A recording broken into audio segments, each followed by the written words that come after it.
Hello, Monroe families, and welcome to the first edition of Hornet Pride.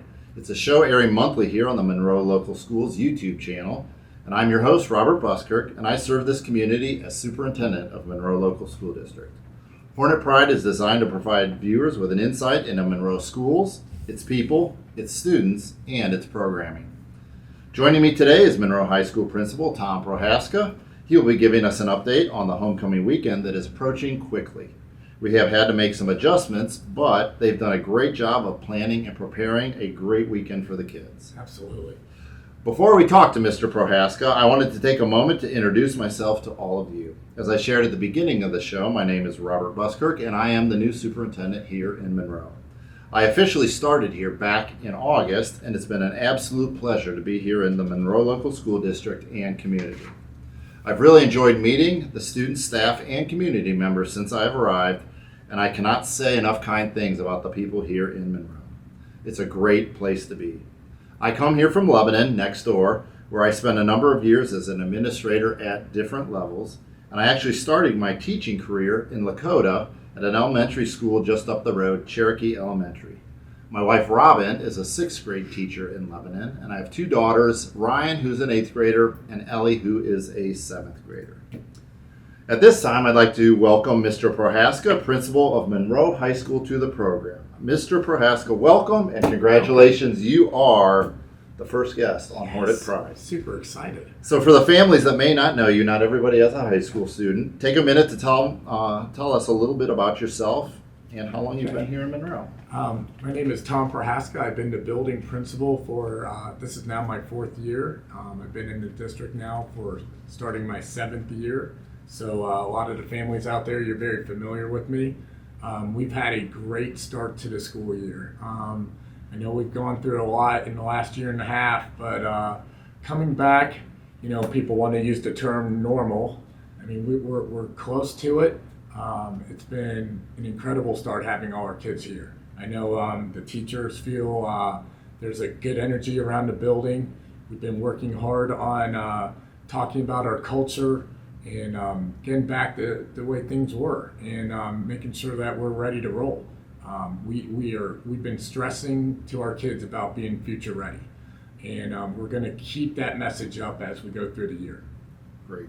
Can you believe we're already in the 5th week of school? It seems to be flying by. I cannot believe we're already at midterm. I mean, we are 5 weeks away from the end of the first quarter. So parents, make sure you're talking to your kids. We're getting closer to the end. We got to make sure we're staying up on all our studies. Good. So I know that some of the area schools have already started having their homecoming weekends. When is homecoming for Monroe? Our homecoming weekend is October 1st and October 2nd. Friday, October 1st, we have our game against that school up north. I think they're called the Franklin Wildcats. So we have them at home. We're going to have a gold out. So we're excited that we want all our families to come in wearing gold. Already talked to the football team. They're going to have their gold jerseys, gold pants. We've got a whole bunch of shirts ordered for kids. So we're hoping everyone will come support the team and the school and the community and wear gold on October 1st. And then we have the dance on October 2nd. I'm happy to announce, and I've already announced this to the student body, that we are going to have a outdoor homecoming dance. We're going to have this event out on the football field. It's going to go from 7 o'clock to 10 o'clock at night. We're super excited about that, and then we're putting a little hometown twist on it, since we have our theme is like the 1950s drive-in movie theater theme. We're also going to play a movie that night. So you know how it is, not everybody wants to dance, so we're going to have a lot of cool activities for the kids. So they'll be able to be off to the side. We're going to have concessions open so kids could get some food, watch a movie, hang out with their friends. If you want to be out on the football field where we're going to have the dancing going on, we'll have that going on as well. So we're super excited. That's awesome. It sounds like a lot of great activities for the kids. So football game Friday, dance Saturday. Is there anything else leading up to those? You know what? Thank you for the reminder. We have we're going to do a Hornet walk on Friday. We're still working on the logistics of this, but For some of you, we had to do a senior walk extraordinaire last spring for our senior class. So we're going to do that for our fall athletes. So we're going to get the entire campus involved. We're going to do that outside. We're talking about being safe with all our kiddos. So all our fall athletes will be involved in a huge celebration around the campus. So we're looking forward to doing that on Friday, October 1st. That's great. So you talked a little bit about this. The most important thing for the kids is probably the dance. They get all excited about that and dressed up. Mm-hmm. So you talked about some of the changes. So you said the dance is going to be on the football field, and then you'll have the movie projector set up and all that stuff going on. Concessions are open. I know Mr. Silverman will be very excited about that. The new funnel cake option is a big hit. It's a huge hit. I know my girls, every football game they've been to, they've got the funnel cake. So I've spoken with some other administrators in different districts that have had homecoming outside, and it is going great. My nephew went last weekend to his homecoming, and it was out on the football field, and they had a fantastic time. Yeah, so, and we take the time to listen to the student body, and I've had a couple students who have been involved in homecoming dances at our schools that were outside, and they came and approached me and said, this was awesome, it was a lot of fun, you're outside, you don't have to worry about having a mask on, or you got a lot more room than being in like a smaller gym or at a smaller venue, so we're super excited about that. That's great. So the only problem with it being outside is weather. What happens if October, it could be 90 degrees or it could be snowing. You don't know what we'll get. What's the backup plan? Well, we keep rolling the dice, and hopefully we keep the good weather rolling. But if we get into a jam, we are not going to move the night. We're going to stay with October 2nd. We will move it inside. We will use the main gym. We'll use the entire gym floor area for the dance, but there's going to be some wrinkles. You will be required to wear a mask. So no different than when we had our prom last spring. We had that prom, but it was an absolute requirement that you wore your mask while that dance was going on. So that would be the same requirement. So we would prefer to be outside. We do have a backup plan if needed. We'll move it in, but all the kids, families, we need you to help support us, that we need to just be safe and wear a mask if we're inside that evening. What about the movie? Will you do the movie? Oh yeah, I mean we still got a great auditorium and we got a big screen in there, so we'll be able to bounce between that and the main gym. It'll be either way. I mean, inside or out, it's going to be a great event. Yeah, great, awesome.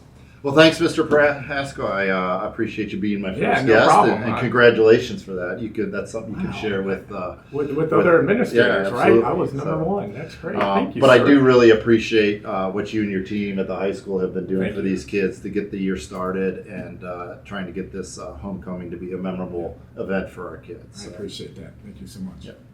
All right. Well, I want to take a minute to talk about the ongoing challenges that we've faced as the school year has started.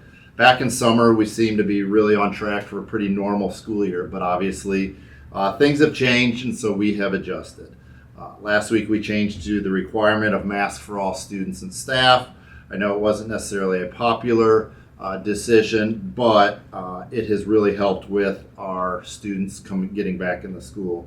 Nobody enjoys wearing a mask, but with the current guidelines for the quarantine with the Ohio Department of Health, it really gave us little choice. The mask requirement has enabled the majority of our students to return. As of today, we have more than 250 kids more back in the building, and that is what we need. We need our kids in school. So as I've shared all along, we will continue to monitor the situation and adjust accordingly. The other thing I wanted to speak about is the pilot program. I was hoping that I could share specific details today, but the governor's office doesn't always work at the same pace that we would like. So Monroe, as well as a number of the other school districts in this area, have been selected to participate in a pilot program with the Ohio Department of Health as it concerns the quarantine guidelines. All along, our biggest struggle has been sending healthy kids home when they need to be in school. And so this program will enable students who are healthy to stay in school. And we are working with the medical teams from the Ohio Department of Health but we have not received our final approval yet.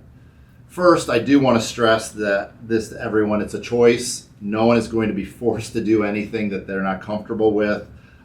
If your student is a close contact and you would like to follow the traditional quarantines, that is absolutely your choice. The changes that we do know about, if you do opt into this program, that the students would normally be home in quarantine, they will actually be able to come to school with some additional safety requirements in place. I'm not going to go into all the details because we just don't have the final details yet, and we're still working with the Ohio Department of Health.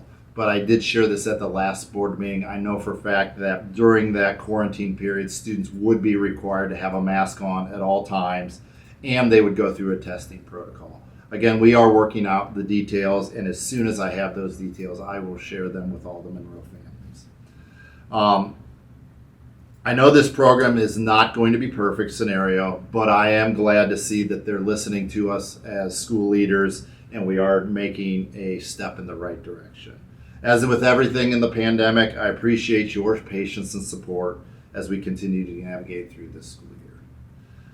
In closing, I want to thank you for watching Hornet Pride. This show will air monthly on the district YouTube channel and will be posting to the district website and social media. I want to thank Tom Prohaska again for joining us today, and I wish him the very best of luck of the rest of the school year. To learn more about Monroe Schools, follow us on Facebook or check out our website at monroelocalschools.com.